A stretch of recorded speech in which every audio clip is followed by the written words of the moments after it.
मूर्ख बकरी की कहानी। एक बकरी होती है जो मूर्ख होती है सब, उस बकरियों की कहानी से आपको बहुत कुछ सीखने को मिलेगा। देखिए इस कहानी को स्टार्ट करते हैं। एक जंगल में दो बकरियां रहती थी। एक जंगल में दो बकरियां रहती थी। वो दोनों जंगल के अलग हिस्सों में घास खाती थी और अलग अलग हिस्सों में क्या खाती थी? घास खाती थी। बकरियां है जो घास खाती है। उस जंगल में एक नदी भी बहता था और उस जंगल में एक नदी भी बहता था जिसके बीच में एक बहुत ही कम चौड़ा पुल था और आने जाने के लिए एक पुल भी था जिसका बहुत कम जगह था। बहुत कम जगह में वह पुल था आने जाने के लिए, इस पार से उस पार। इस पुल से एक समय में केवल एक ही जानवर गुजर सकता था। अभी इतना ही पतला था ना कि एक समय में एक ही जानवर या एक ही व्यक्ति आ जा सकता था। ठीक, एक समय में केवल एक ही जानवर गुजर सकता था। इन दोनों बकरियों के साथ भी एक दिन कुछ ऐसा ही हुआ। एक दिन घास चरते चरते दोनों बकरियां नदी तक आ पहुंची। और एक दिन क्या होता है कि दोनों घास चरते चरते अपने अपने हिस्से में चर रहा था सब। अब क्या होता है कि चरते चरते दोनों आसपास आ जाते हैं। ठीक है, दोनों बकरियां नदी तक पहुंच जाती है। ये दोनों नदी पार करके जंगल के दूसरे हिस्से में जाना चाहती थी। और ये क्या चाहती थी कि इस पार से उस पार एक बकरी जाना चाहती थी और उधर की बकरी चाहती थी कि मैं इस पार आ जाऊं।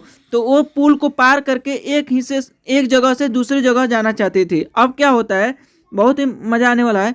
अब क्या होता है कि अब एक ही समय पर दोनों बकरियां नदी के पुल पर थी और एक ही समय पे दोनों बकरियां उस पुल पे आ गई थी। पुल की चौड़ाई कम होने के कारण इस पुल से केवल एक ही बकरी एक बार में गुजर सकती थी और पुल की जो चौड़ाई थे बहुत कम था और उस पुल पे एक बार में एक ही बकरी या एक ही जानवर गुजर सकता था। अब क्या होता है, समस्या एक आ जाता है कि यह दोनों आमने सामने हो जाती है, लेकिन दोनों में से कोई भी पीछे हटने को अब क्या होता है कि दोनों में से कोई भी पीछे हटने को तैयार नहीं रहता है, तैयार नहीं था। इस पर एक बकरी ने कहा सुनो, मुझे पहले जाने दो। और एक बकरी ने कहा दूसरे बकरी से, सुनो मुझे पहले जाने दो, तुम मेरे बाद पुल पार कर लेना और तुम मेरे बाद पुल पार कर लेना। वहीं दूसरी बकरी ने जवाब दिया, नहीं पहले मुझे पुल पार करने दो। और फिर से दूसरे बकरी ने क्या बोला कि नहीं मुझे पहले पार करने दो, उसके बाद तुम पुल पार कर लेना। अब दोनों में बहस होने लगा कि मुझे पार कर लेने दो पहले, उसके बाद तुम पार कर लेना इस पुल को। फिर उस दूसरी बकरी भी यही बात उससे बोली।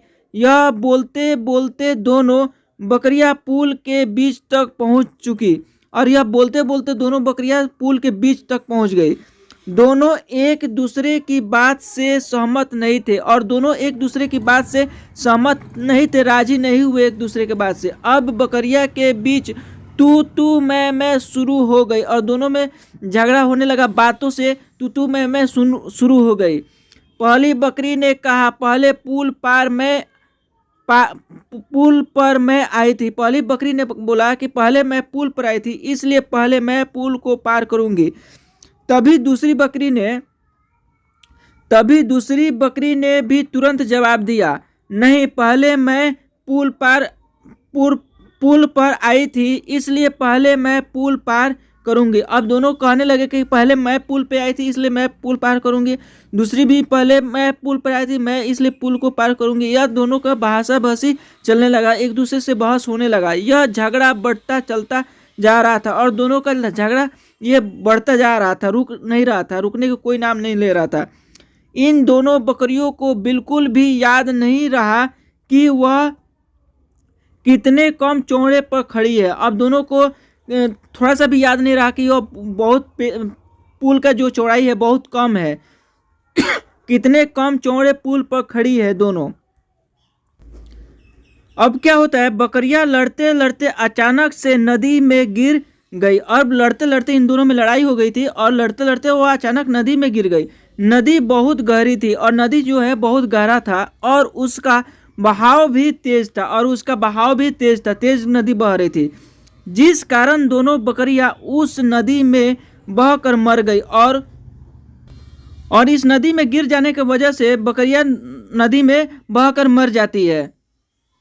दोस्तों इस कहानी से क्या शिक्षा मिलता है, आइए हम लोग देखते लेते हैं। इस कहानी से हमें यह शिक्षा मिलता है, झगड़े से कभी किसी समस्या का हल नहीं निकलता। झगड़ा करने से किसी भी समस्या का हल नहीं निकलता है। सही बात है कि कोई भी आप समस्या हो, कोई भी दिक्कत हो, उसको आप झगड़ा से समस्या को समाधान नहीं कर सकते हैं। उल्टा इससे सभी का नुकसान होता है, उल्टा में इसका रिजल्ट आता है जो नुकसान ही होता है। ठीक है, इसलिए हमें झगड़ा नहीं करना चाहिए।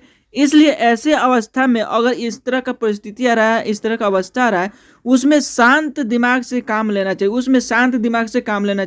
सोच समझ कर काम लेना चाहिए।